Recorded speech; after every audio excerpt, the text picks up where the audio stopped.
Gulf war America, Israel, Iran మధ్య జరుగుతుంటే కష్టాలు మాత్రం ఇతర దేశాలకు వస్తున్నాయి. ఏమాత్రం సంబంధం లేకుండానే ఆ పర్యవసానాలన్నీ కూడా అనుభవించాల్సి వస్తోంది. అందులో మన భారతీయులు ఉద్యోగం కోసమని, చదువు కోసమని ఇతర దేశాలకు వెళ్తే ఇప్పుడు వారి పొట్టకి తిప్పలు తెచ్చిపెడుతోంది ఈ యుద్ధం. దీంతో ఎటూ పాలుపోని స్థితిలో కష్టంగా ఉంది. ప్లీజ్ కాస్త డబ్బులు పంపండి అంటూ తల్లిదండ్రులకు ఫోన్ చేస్తున్నారు. ఇదే యుద్ధంతో వచ్చి పడేటువంటి కష్టాలంటూ నిట్టూర్చడం తల్లిదండ్రుల వంతుగా మారింది.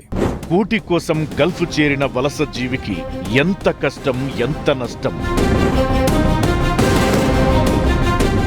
గల్ఫ్లో వలస జీవుల కష్టాలు. రోజు గడవడం కష్టంగా ఉంది, డబ్బులు పంపాలంటూ ఫోన్లు. అమెరికాలోనూ ఇదే సిచ్యువేషన్. వార్కే సైడ్ ఎఫెక్ట్స్ అంటే ఏంటో 13 రోజుల గల్ఫ్ వార్తో అందరికీ అర్థమవుతోంది. కరోనా కాలంలోనూ లేని కొత్త రకం కష్టాలివి. అమెరికా, ఇరాన్ మధ్య దాడులతో పశ్చిమాసియా మండిపోతుంటే అటు పార్ట్ టైం ఉద్యోగాలు ఊడిపోయి అమెరికాలోనూ మనోళ్లు ఇక్కట్ల పాలవుతున్నారు. నిజానికి వీరంతా ఫిబ్రవరి 28కి ముందు తల్లిదండ్రులకే డబ్బులు పంపే స్థితిలో ఉన్నవాళ్లు ఉన్నారు. కానీ యుద్ధ ప్రభావం వీరి జీవితాలపై పెద్ద ప్రభావమే చూపుతోంది. ఇరాన్పై అమెరికా, ఇజ్రాయెల్ దాడులు ప్రారంభమైన తరువాత ముందు ఇరాన్ నుంచి భారతీయులు వెనక్కి రాగా ఇతర గల్ఫ్ దేశాల్లో ఉన్న వారిపై పెద్దగా ప్రభావం ఉండదనే అంచనాలో ఉన్నారు. కానీ ఆ తరువాత ఇరాన్ పగబట్టినట్లు అమెరికా మిత్ర దేశాలపై దాడి చేయడంతో ఎక్కడికక్కడ ఎయిర్పోర్ట్లు షట్ డౌన్ అయ్యాయి. ఆ తరువాత కొన్ని విమానాశ్రయాలు పనిచేస్తున్నా స్థానికంగా జనజీవనం మాత్రం భయం గుప్పెట్లోనే సాగుతోంది.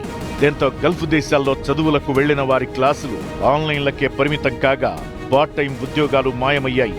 మెడిసిన్ సహా ఇతర కోర్సులు కువైట్, ఖతార్, ఒమన్, యుఏఈ, సౌదీలో చదివే వారి సంఖ్య ఎక్కువగానే ఉంది.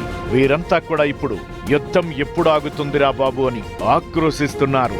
మరోవైపు అగ్రరాజ్యం అమెరికాలోనూ స్టూడెంట్స్ పరిస్థితి ఇలానే ఉంది. లోకల్ స్టోర్లలో రేట్లు విపరీతంగా పెరిగిపోవడంతో కొందరు విద్యార్థులు పస్తులు పడుకుంటున్నట్లు చెబుతున్నారు. అప్పు చేసి అమెరికా పంపితే ఇప్పుడు ఇంకా ఇక్కడి నుంచి డబ్బు పంపమని అడిగితే ఏం చేయాలో తెలియక పేరెంట్స్ దిగాలు పడుతున్నారు. అందుకే ఇలాంటి వారి పరిస్థితి ఇప్పుడు ఎలా ఉందంటే, 1 ఫోన్ వస్తే ముందు క్షేమ సమాచారం కనుక్కోవడం, 2 డబ్బు పంపమని అడగకుండా ఉంటే చాలనుకోవడం, పోనీ నిజంగా డబ్బులు పంపకుండా ఉందామా అంటే కన్న ప్రేమ ఊరికే ఉండనీయదు. అందుకే గల్ఫ్ మంట ఇప్పుడు మన జనాలకు పెద్ద కష్టమే తెచ్చిపెట్టింది.